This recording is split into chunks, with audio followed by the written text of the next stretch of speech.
Hello, welcome to Michelle Sews Again. I'm Michelle. In today's installment of my collabathon for Sew Purple to End ALZ 22, I am partnering with the beautiful Yvette of Blossom Sandwich. If you'd like to see what we've made, then please stay tuned.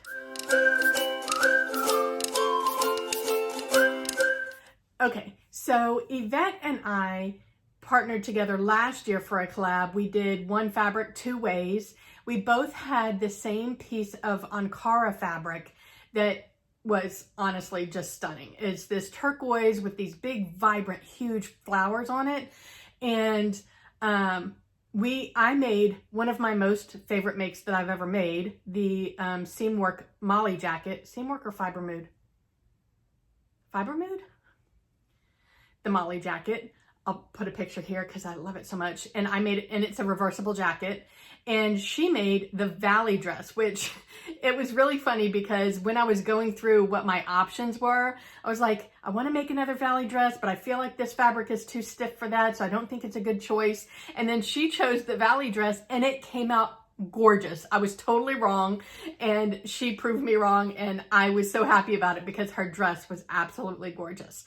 So I just really enjoy Yvette's channel. Her and her husband have recently developed an app that's geared towards the sewing community. It's called Stash Hub, and it's a way for you to store information about your pattern stash and your fabric stash, your notions, everything you have to do with sewing. And it looks, from what I've seen, like it's a lot more user-friendly. Like, you guys might know that I use Trello, but Trello was not designed specifically for, whereas Stash Hub is. So go and check out Yvette's video. She's got one that kind of talks about the app. It is in beta testing right now. I don't think it's launched fully, so I'm not really sure of all the details. I've already got all my stuff loaded into Trello. I did ask her whether or not there will be an option to upload from another app, because I really don't want to start from scratch. But her app does look very user-friendly. So if you haven't already started a digital library, then you might want to consider it. Anyway, so when I talked to Yvette about doing this collab for Sew Purple to End ALZ, she jumped right in, and she's been wanting to make the True Bias Shelby dress.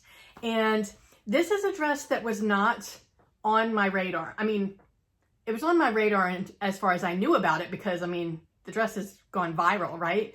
But I didn't think that it was a style that would suit me. So I had no intention of buying it. But when she recommended it, I was like, you know what?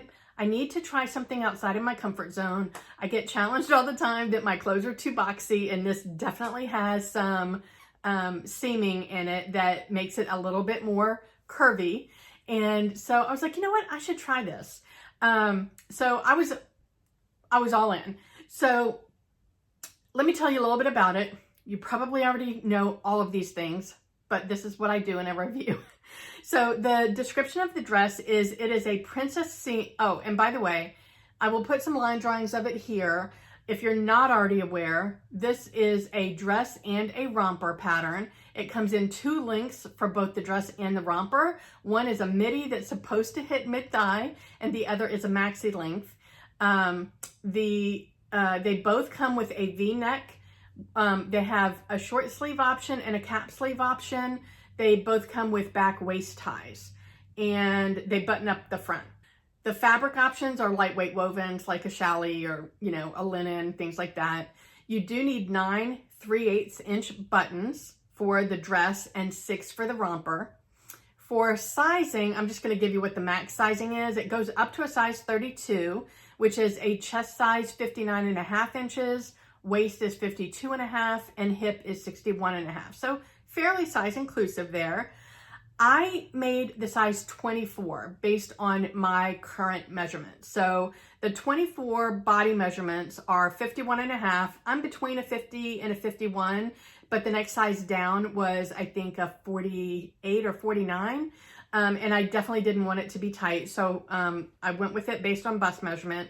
The waist is 44.5, and I'm at 46, but I knew there was some ease there, and I wanted it to fit, so I went with the, I thought that would be good. And the hip is 53.5, and my hip is 53.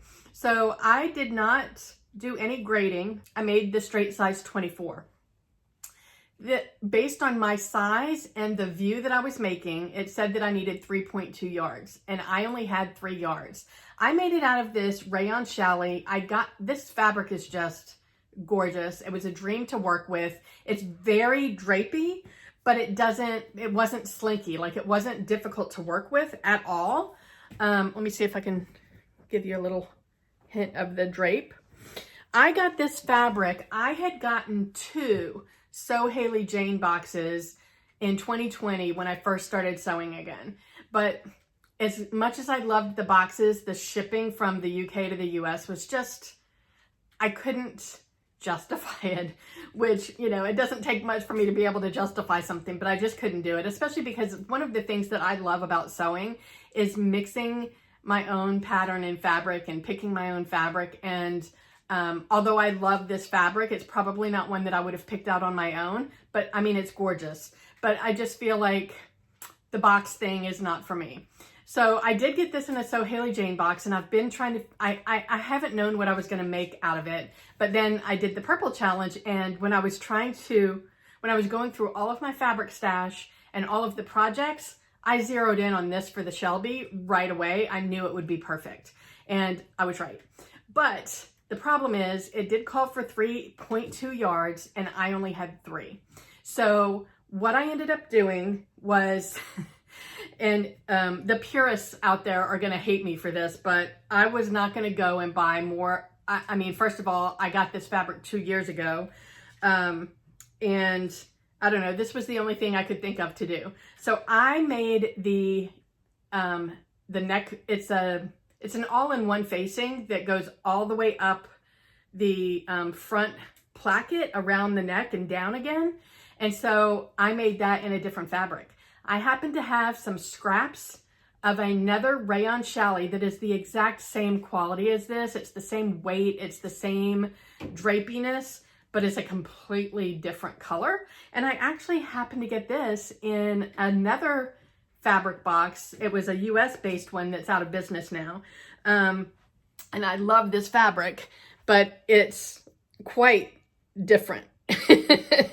But it's on the placket, and honestly, I've got it, you know, it doesn't peak. And when I walk, if it peaks, quite frankly, I'm not going to care. So let me tell you a little bit about the construction and the instructions. The construction was actually very easy. There are princess seams in the front and the back. The V-neck was easy because it's not a V-neck. It's just a curved edge when you go from the neckline to the placket on both sides. So that was pretty easy. The hem is easy. I mean, there was, and making the waist ties. Like, there was nothing about this that was difficult at all. It's pretty straightforward construction, and the instructions were very easy to follow. I didn't struggle once with the instructions, so I have nothing to complain about there. I decided to style it. So I know that this is a very 90s inspired design. The 90s were not my favorite decade, and it really doesn't have anything to do with the styles or anything. I was pretty much married to my first husband for 7 years out of that decade, and it's all just kind of a blur and forgetful to me, if that makes any sense. So I don't really zero in on the fashion or anything from the 90s. I mean, it was fine. It's not the decade that I gravitate to. The 80s I'm all about. The 90s not so much.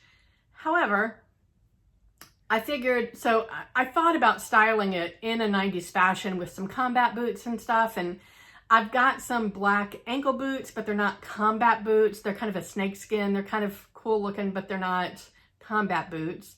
I have brown combat boots, which I wore with my Ankara shortalls. I didn't feel like using those again, so I decided to go in a different direction since 90s isn't my favorite anyway, and decided to dress it up a little bit, kind of like I did with the 8640 the other day. So I put on this mixed metal lariat necklace. So it's literally just a string of mixed metal beads on a silver chain. and you just wrap it around your neck and do like that. If you have a thin enough neck, you can actually wrap it around twice and do that up closer to your neck. That doesn't work for me. So I thought that would be cute with this V-neck. And then I paired it with some zebra print strappy wedges. All of my heels, by the way, are wedges. You'll see that as I continue to style some of my makes. But I love these shoes. They're comfortable. They were not expensive. I got them from DSW several years ago. And I've said this before and I'll say it again. Animal prints to me are a neutral. So yeah, I thought that that looked really good together. And then I also paired it with these ruby silver drop earrings. Yeah, so that's the way that I styled it.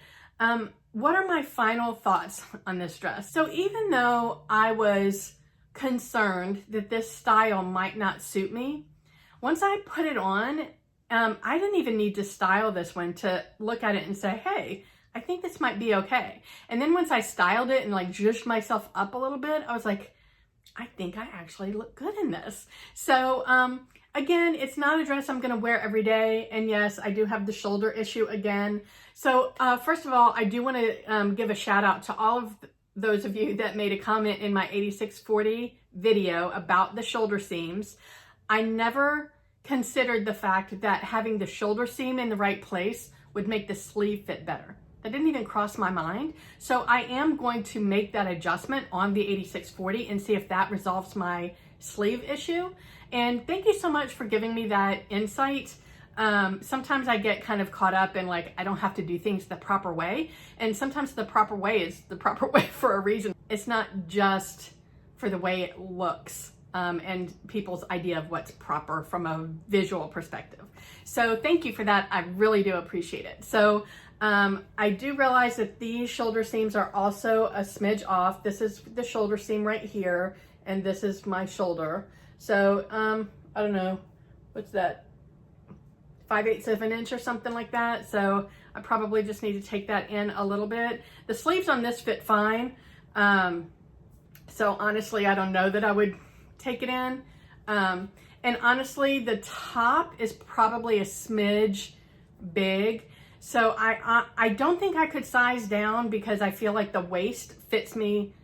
I wouldn't want the waist of this any smaller, but I maybe should grade down to the 22 for the top just because of the amount of ease. So in the size 24, the bust measurement or the body measurement was 51.5. The finished garment measurement is 56.5. So it does have 5 inches of ease. So there is room for me to size down on the top and it not be too tight. So if I were to make this again, I would make that adjustment. But yeah, I actually like the dress. I am very surprised. I did not think that I would like it as much as I do. So thank you, Yvette, for recommending this. I never would have tried it if we hadn't done this together. So I would love for you to go and check out Yvette's video. I can't wait to see what she did. I did get a sneak peek of her fabric, and I think her dress is going to be a lot of fun. If you are following along in this series, but you missed yesterday's video, yesterday was Madi with Madi Sews, and we did a Project Dress-A-Girl dress to support Project Dress-A-Girl 2022. If you don't know about that challenge, I will link it in the description box. Go and check out Madi's intro video. Tomorrow's video is with Sheree from Sheree Thomas, and we are making the Seamwork Almada robe, which is, I love that pattern. I've made it once before. I just finished my collab. I just finished this version with like right before I started filming this video, and it came out really cute. So I'm excited to show you that. As usual, during this series, I am posting all of my ALZ links in the description box. I'm going to give you a link to the donation page that's in memory of my father. I'm going to link my intro video in case you don't know what Sew Purple to End ALZ is all about.